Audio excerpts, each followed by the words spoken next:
pray that you would even use this time to refresh our souls. We pray this in Jesus' name. Amen. Continuing along in the broadest sense, our study through Christian ethics. We've been spending months now working through the 10 Commandments, and we've spent months now looking at the 6th commandment, you shall not murder, and we've spent over a month now looking at the specific application of this to abortion.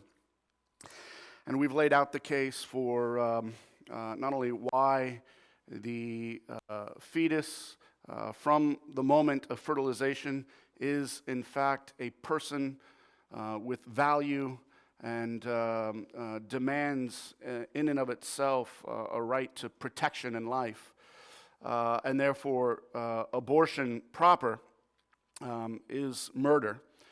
And we've looked at that from a number of different angles and perspectives, not only biblically, scientifically, and this morning we kind of want to move into a difficult part of that discussion, which is examining that legally, the kind of legal landscape and jurisprudence that surrounds the issue of abortion. You have to have lived under a rock, at least here in America, to realize that this is one of the hottest legal battles in America, not only over the last 50 years, but increasingly so, especially since the overturning of Roe v. Wade, and handing the decision for whether abortion is murder or not back to the states. So we want to begin thinking about that, and I think that will take another 2 weeks or so. As I was preparing this, I actually had to cut this study in thirds because there's no way we can get through it all today. Let me start with a quote from Robbie George, great ethicist out of Princeton, and he says this in his article, Why Women Should Not Be Penalized for the Killing of Their Unborn Children. Should the government punish women who procure abortions? Just stop right there. That's a major question. If abortion is murder, how do we think through the legal ramifications of having an abortion? Should the government punish women who procure abortions? Most pro-lifers say no, but all parties to the debate over abortion have considered the question an uncomfortable one. It appears to put them in an unwinnable position. If they say yes, they hand supporters of the abortion license another reason to call them extreme, or at least to say that their view should be rejected because of its unacceptable implications. If they say no, they can be accused of lacking coherent convictions or of lacking the courage of those convictions.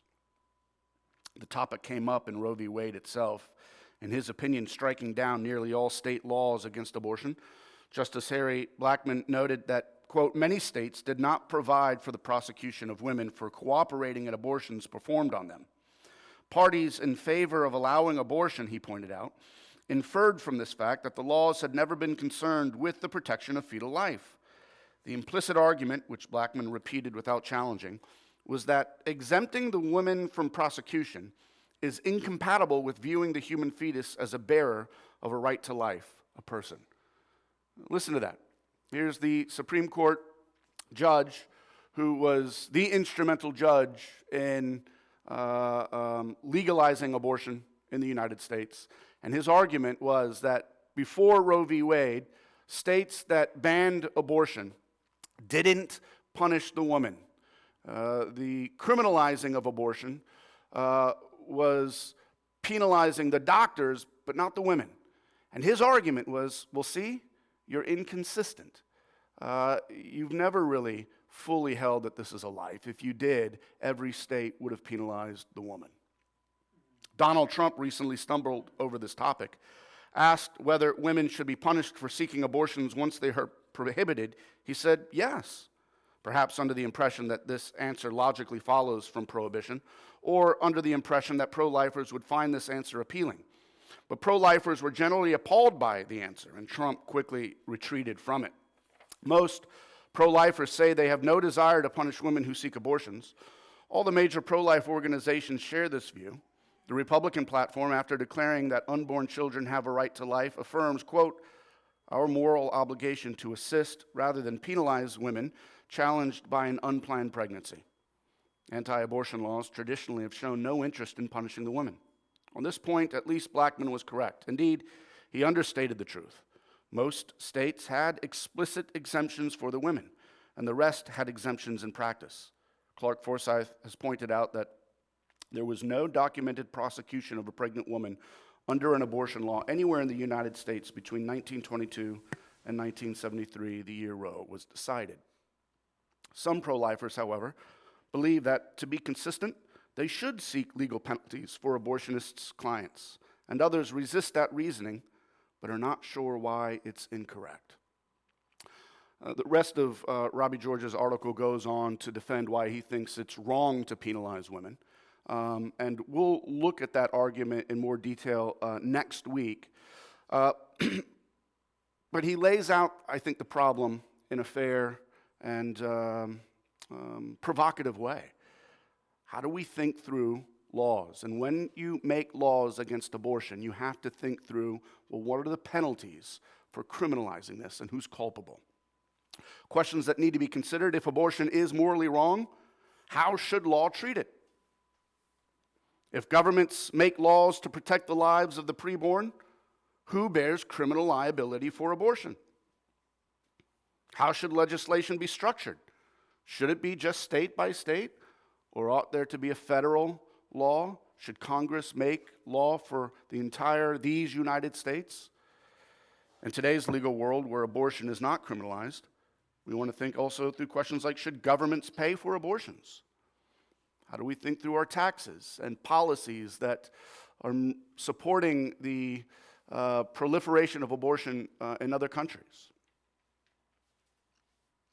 It seems to me that the best way to go about this conversation is to think through three categories. I hope this is right. It took me a while to organize my thoughts, and I think this might be the best plan of action. The first is to consider what many unbelievers, and sadly many believers as well, say in defense of laws permitting abortion. In other words, we want to consider questions to somebody who's not convinced on the pro-life argument. What do they tend to say when this question comes up? And kind of address some of those complaints. What objections do they give against criminalizing abortion?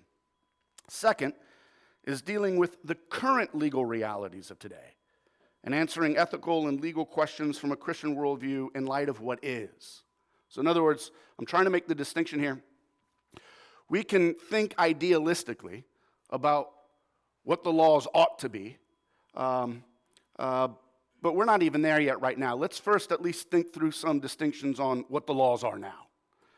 This is asking the questions of what Christians should seek in a society that already tolerates grave injustices. And then the third is dealing with legal questions of what might be and where Christians would like to see the legal landscape go in the future. This is asking the questions of what God's law would require if a society were ordered rightly. So let's spend time now thinking through kind of common objections to criminalizing abortion.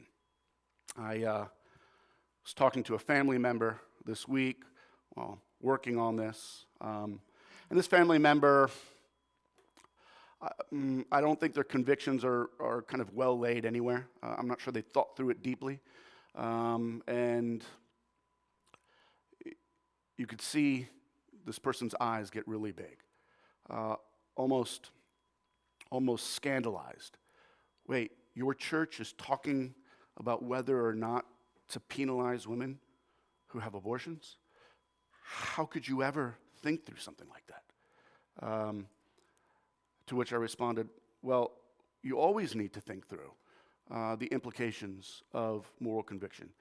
And the family member said, well, it's too polarized anyway today.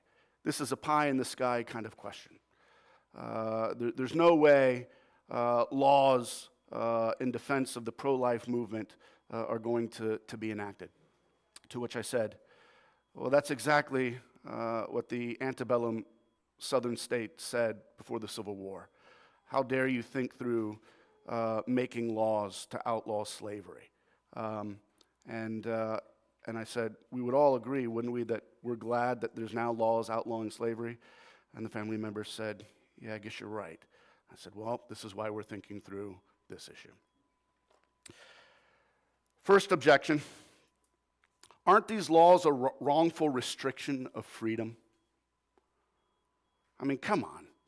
Just give free choice to people who have different convictions. Some people will argue that a law prohibiting abortions is a wrongful restriction on individual human freedom. Shouldn't the decision about whether to carry a baby to full term and give birth be a decision made by the mother herself? At least the mother talking with her doctors? How can it be right to say that the law should force a woman to endure a pregnancy and bear a child that she does not want? Isn't individual freedom a foundational principle of this country? Sometimes people will say, yes, I'm personally opposed to abortion, but I think that's a decision that should be made by the mother and her doctor. Two things. One, many of the objections just come out of this. This is, I think, a core kind of principle, and we'll see this theme in the other objections. Two, what would you say?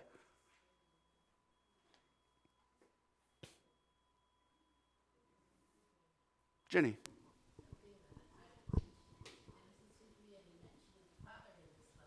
All right, say that one more time, Jenny. That's a good response. I noticed that there is no mention of asking the father when they're discussing this. Yeah, that's right. It is a bit hypocritical. It does take two to have a baby.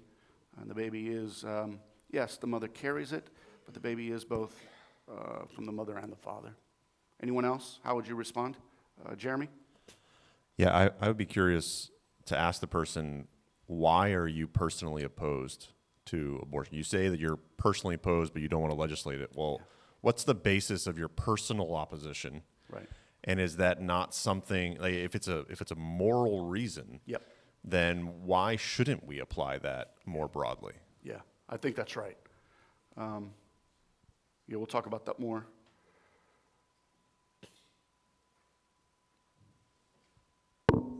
You can see here, page 3.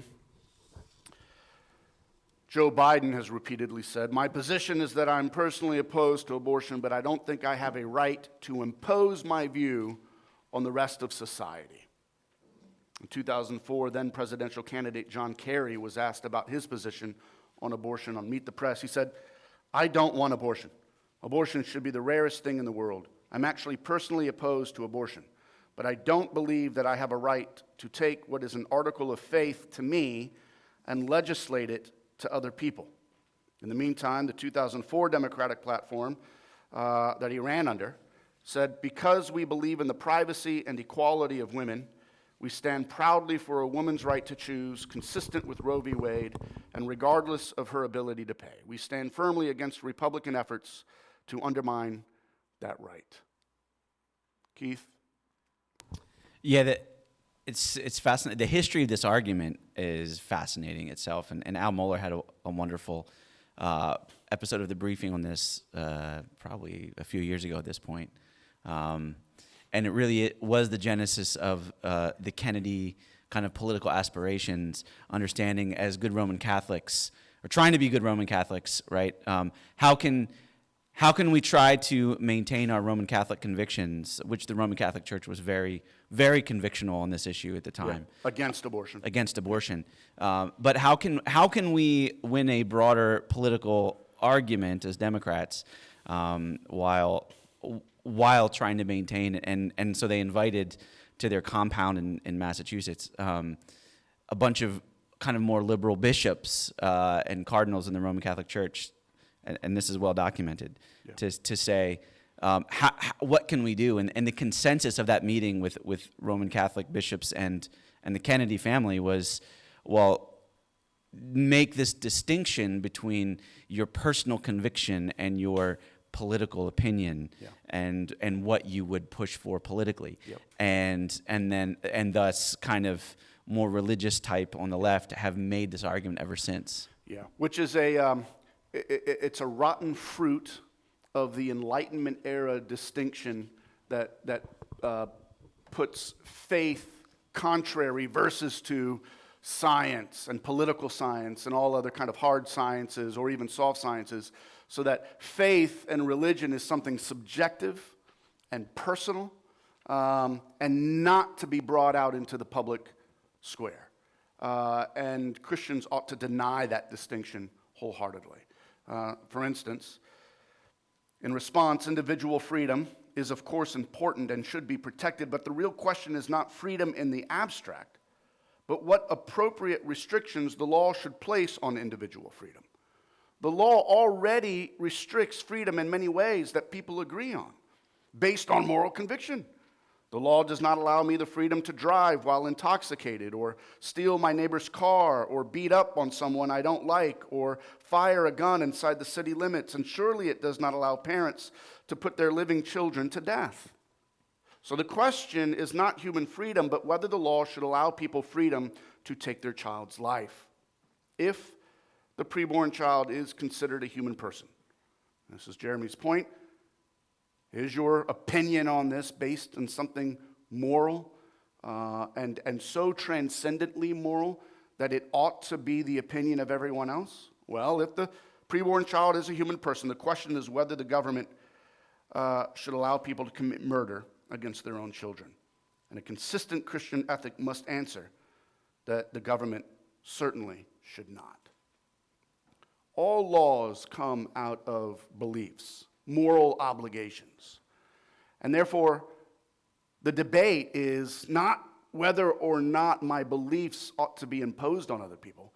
The question is, are my beliefs consistent enough that there is a kind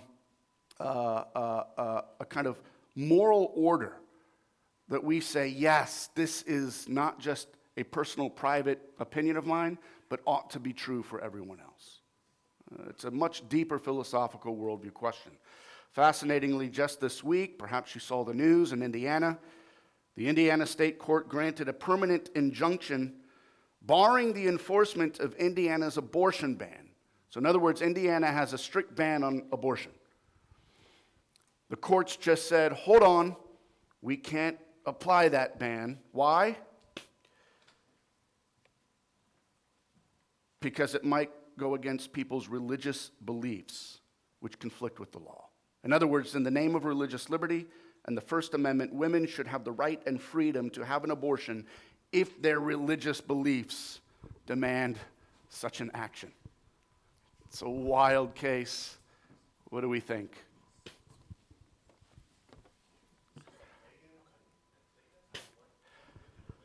That was the number one answer on social media this week, Jeremy. I think, secondly, yes. But firstly, I think what they're doing is taking a page out of conservative playbooks who so often uphold religious freedom, right? So often conservatives will push back against the state saying, hey, this isn't right, we have a religious freedom. For instance, in this case, if you're a nurse or a doctor at a hospital and abortion, there's no restrictions in your state, and somebody comes to this public hospital or even private hospital and demands an abortion, you could be sued if you say no. And the debate and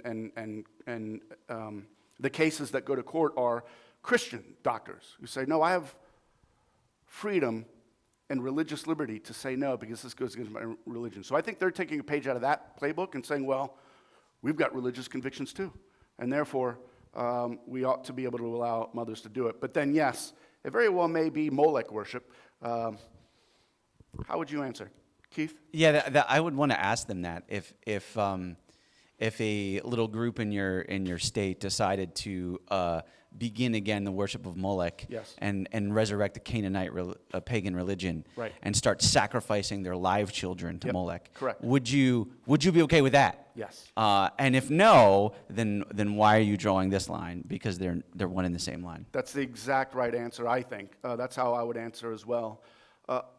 Religious liberty is not a broad umbrella that allows everything. I'm not going to get into the history and philosophy of religious liberty, though I'd love to. It's my favorite thing to think about. But broadly speaking, we know that there are some religions that are outside the bounds of liberty precisely because they undermine the flourishing and moral fabric of society. So yes, Aztecs sacrificing humans every day to appease their gods, we would all say, yeah, it's probably good that we outlawed that.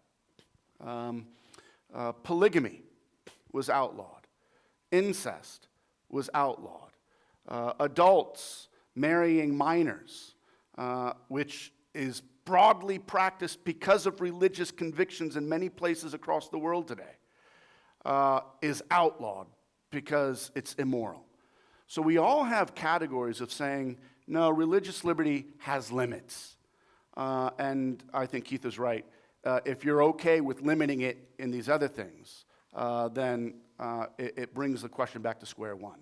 We're limiting it here because an abortion is murder. And we think that that's wrong, no matter what your religion says.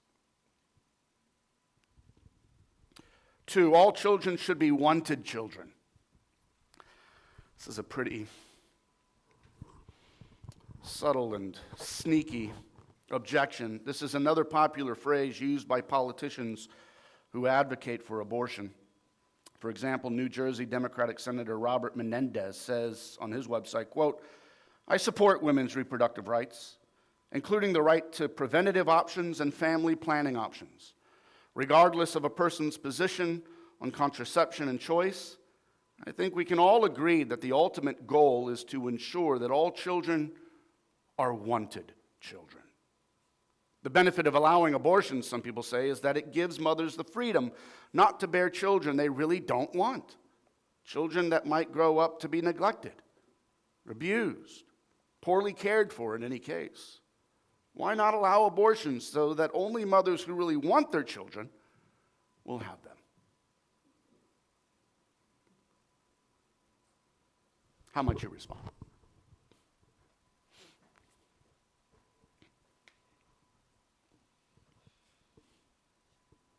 Doug, it's coming with the mic, coming with the mic. I keep on bringing up the subject that in many poor communities, they believe in what's called selective pruning because they can't afford to have those many kids, especially if you're a single mother, okay? So you're supporting the argument just because I don't have the money and I want money more than I want kids, so Well, therefore... money, you need money to support your kids. Yeah.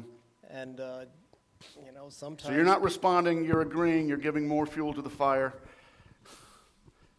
Well, I'm saying that, the thing that people hit me on with being whatever is, you're just all concerned about the child being born, but you don't care what happens to the child afterwards. Doug, not to embarrass you, you're not a billionaire, but you've had 10 sons? 8. 8 sons? You would have had 10 if you were a billionaire, maybe. But you did it. You did well. Everyone's thriving and but flourishing. I'm not a single mother, Yeah, okay. okay? All right, so how do we respond to Doug?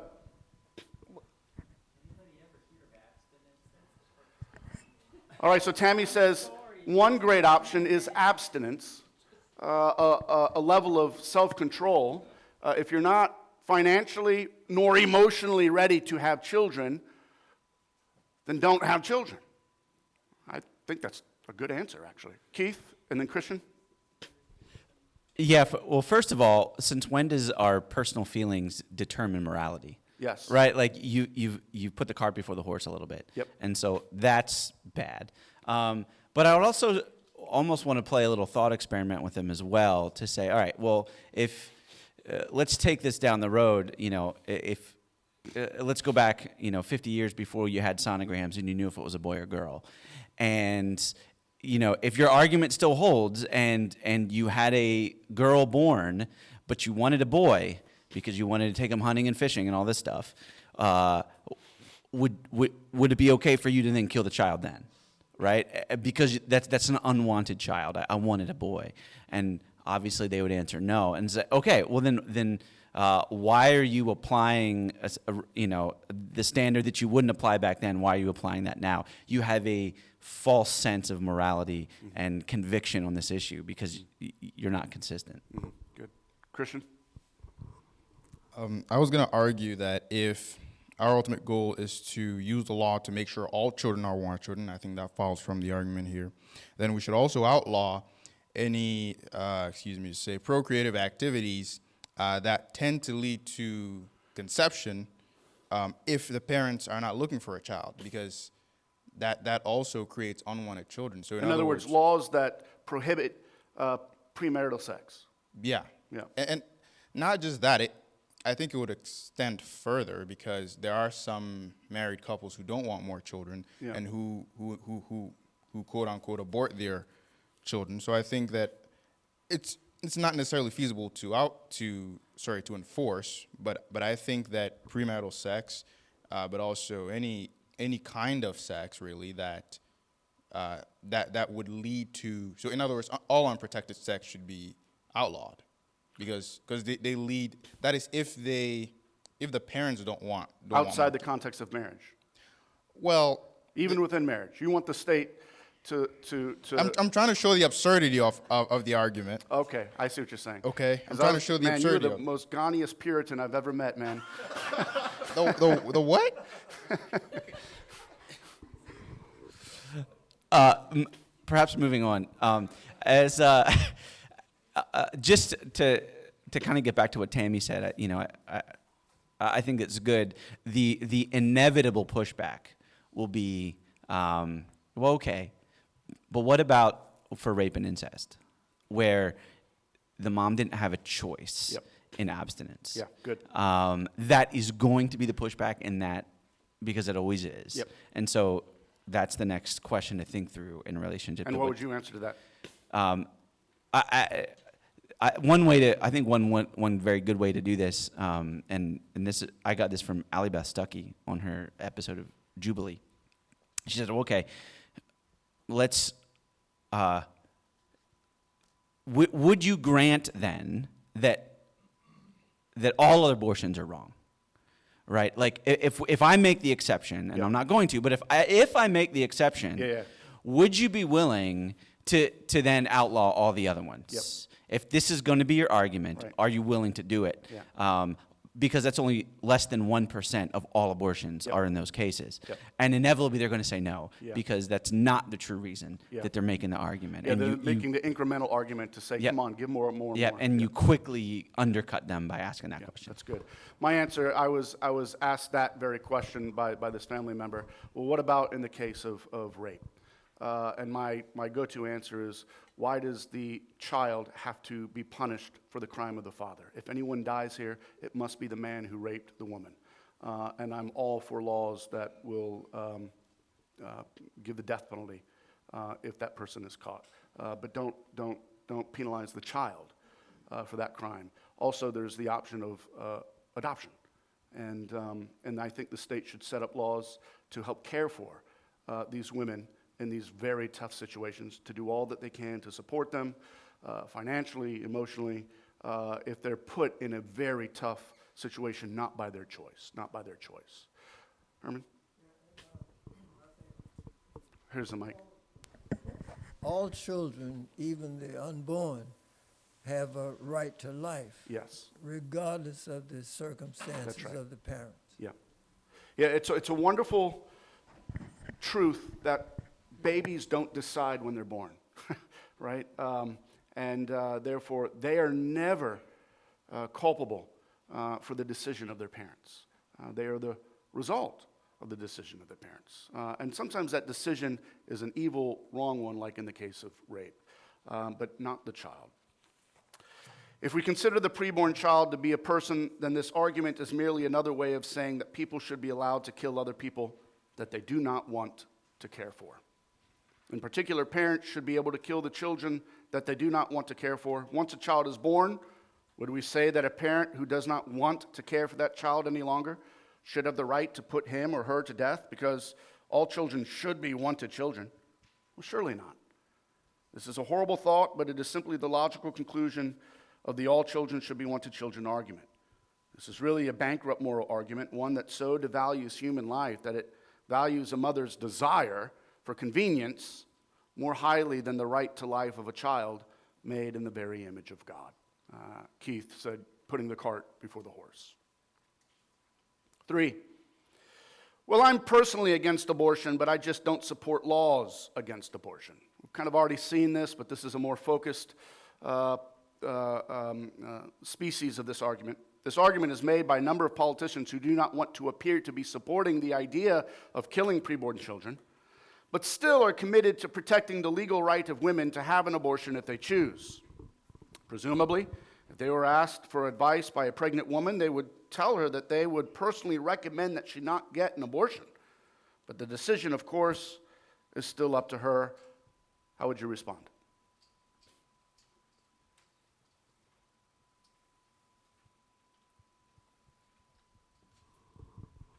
Yeah, Jenny.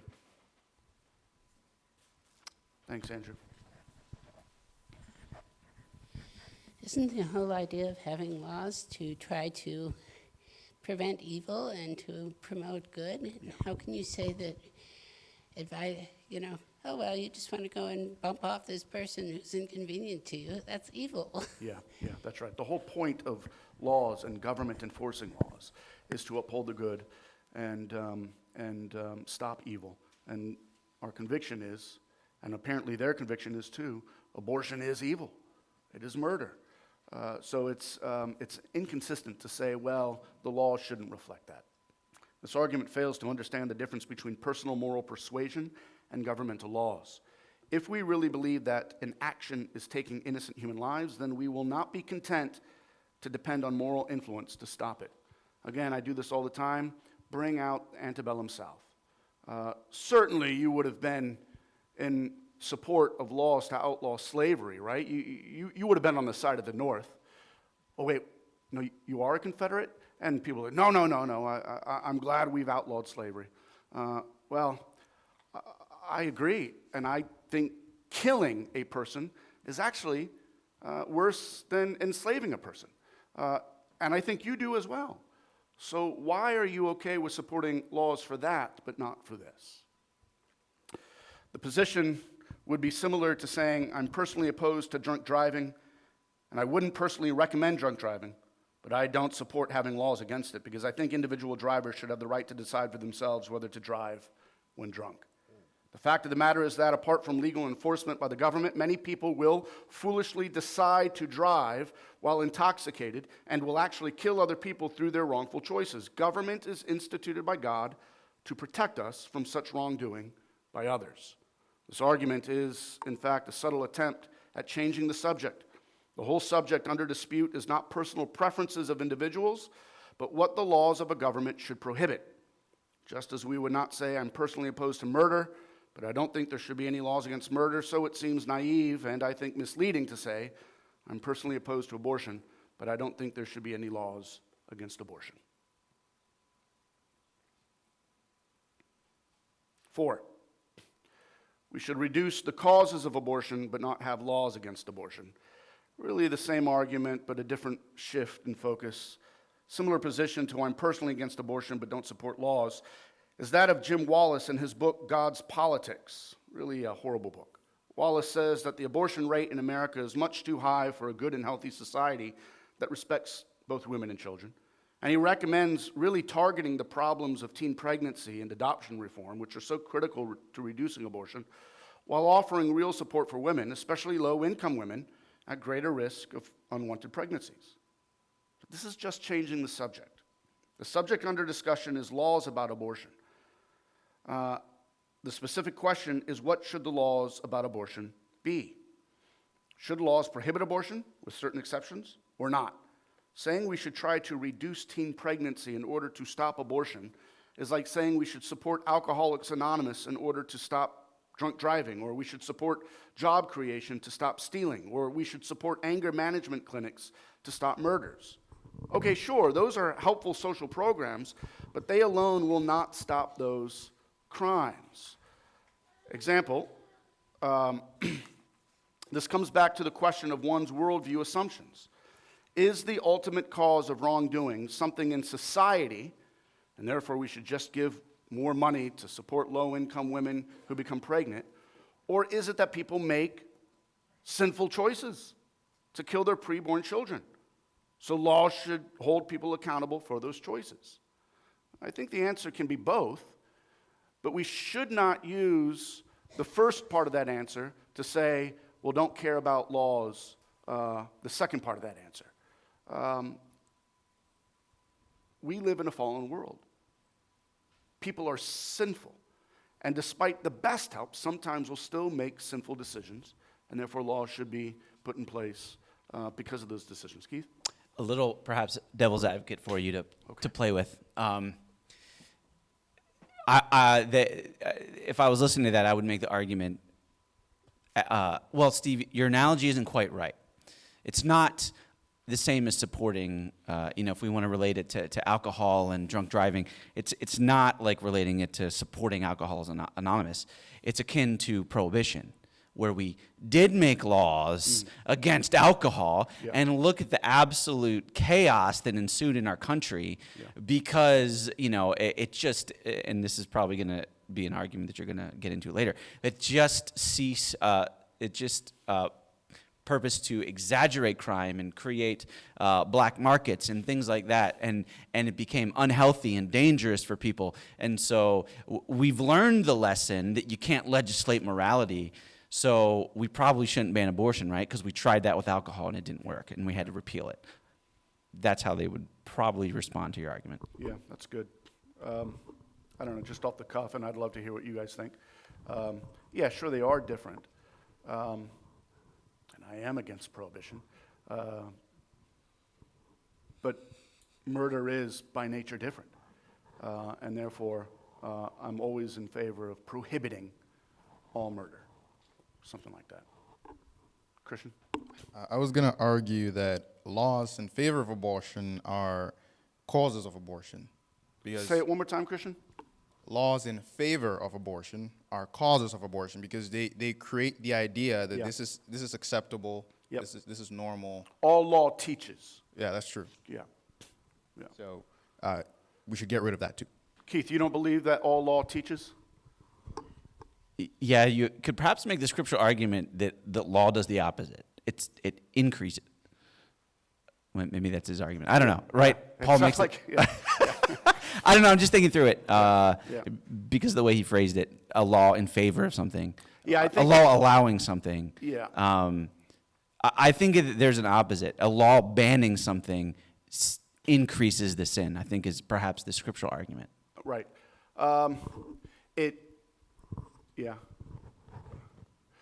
Spiritually. One way or the other. Yeah.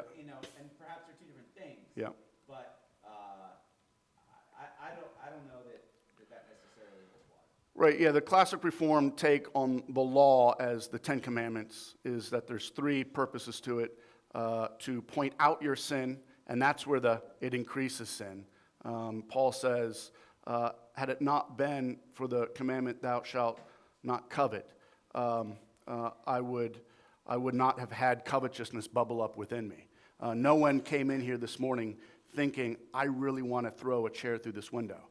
But if we put a big sign that says, do not throw chairs through the window, some of us, perverse as we are, would think, man, I wonder what that'd be like.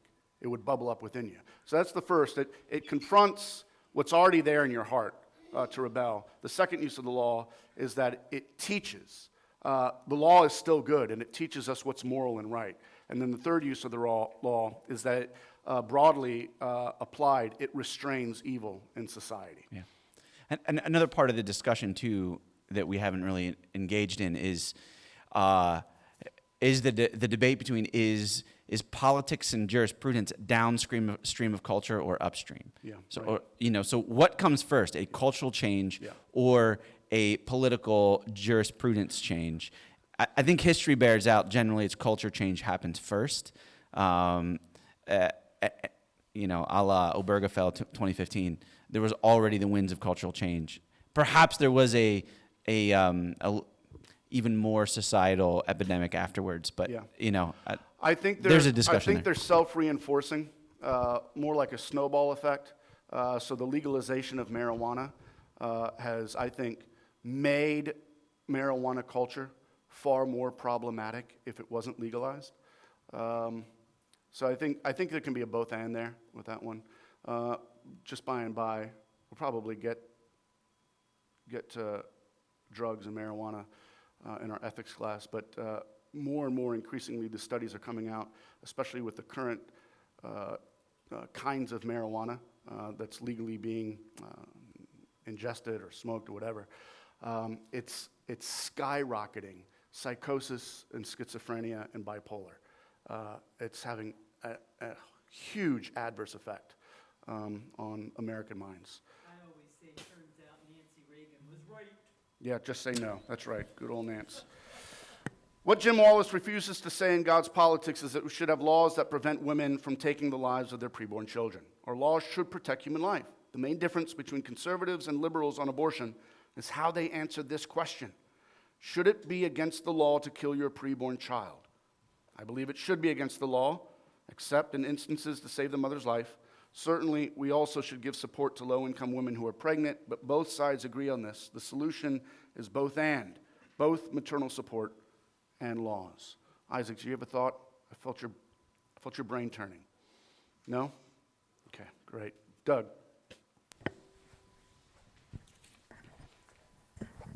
So really, what you have to say is that abortion is murder, which is a moral wrong, but poverty is not a moral wrong. Correct. Okay, all right, so that means, and the trouble with supporting, mothers or stuff like that is that, the standard conservative thing is if you subsidize something, you get more of it. Yeah. So if you're gonna subsidize, people, irresponsible people, and then they could, you're gonna pay for their kids' college That's right. education, whatever, then guess what? Yep. Everybody's gonna be irresponsible, so you gotta pay for everybody. Yeah, that's right. And there needs to be wise thinking on how to do that support. I agree with you. I agree. Subsidizing just makes more of it. There's lots to think through there. But because of time, I'll just say good. Amen. 5, Christians should not try to impose their moral standards on other people. People who make this objection would usually say that it's fine for Christians to think that abortion is wrong for themselves, but they have no right to try and force that conviction on others who do not have a Christian viewpoint. Everybody, whenever you vote for or support any law, is enforcing your moral belief on other people. It's not a question of should there be Christian nationalism, to make it provocative. It's a question of which kind of nationalism do you believe ought to impose laws upon the rest of the country? What moral conviction, what worldview do you see as best for human flourishing?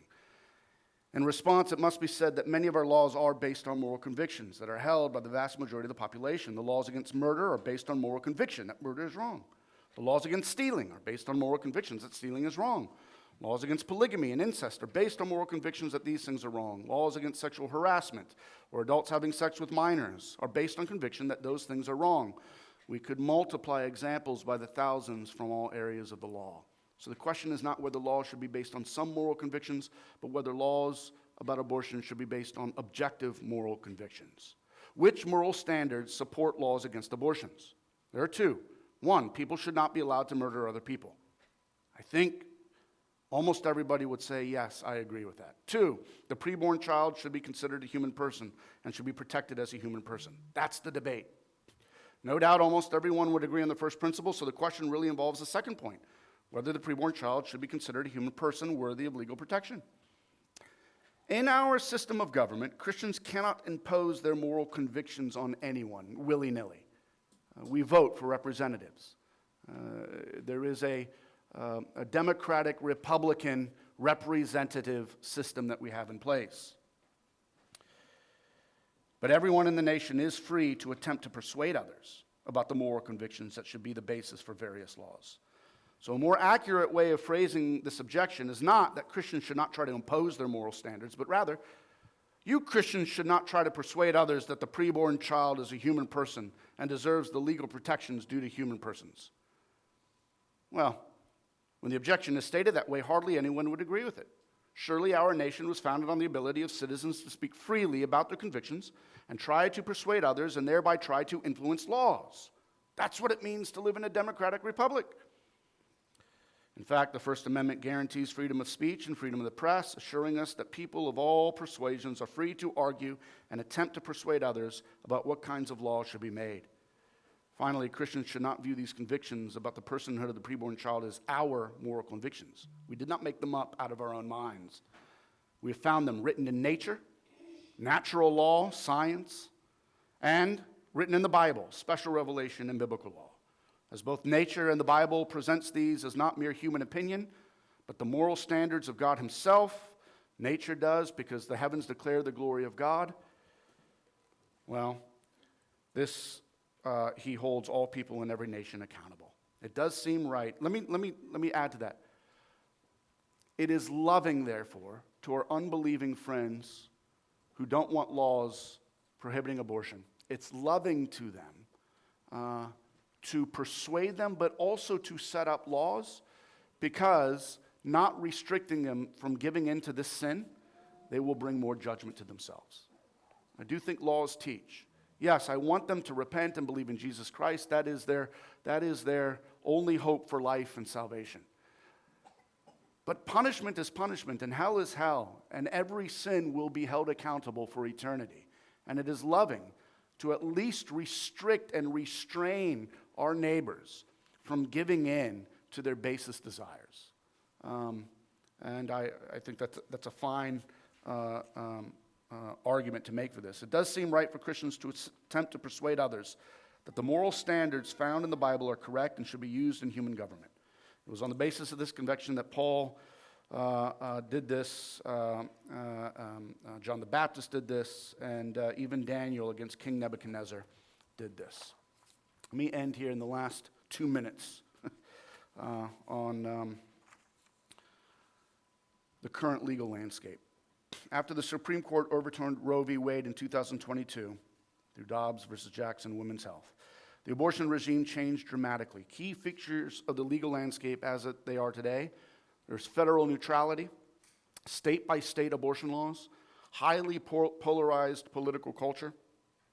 Here is roughly the categories. There are states with total bans. You can see them there. And I put some of the penalties there. There are states with partial bans. There are states, a lot of states with some restrictions. And then there are states with no restrictions. And you will see Maryland is one of those states. I've applied to your study the most recent Maryland legislative session for this week and bills that are on the docket. I put this here because part of this ethics class is thinking, what can we do today? We live in Maryland, a state that allows abortion across the board with no restrictions. Well, you will see that there are some bills.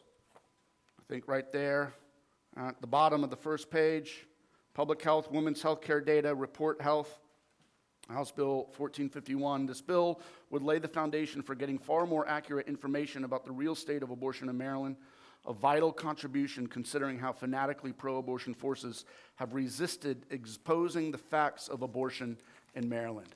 This is a good thing to call your representatives, your delegates, senator, and say, hey, we want this. We want more light, more facts, more information on what abortion is like in Maryland. Bad bill, HB 1323. This bill, by contrast, presents a threat to patients with severe health issues. No, I'm sorry, that's not the one. HB 1468.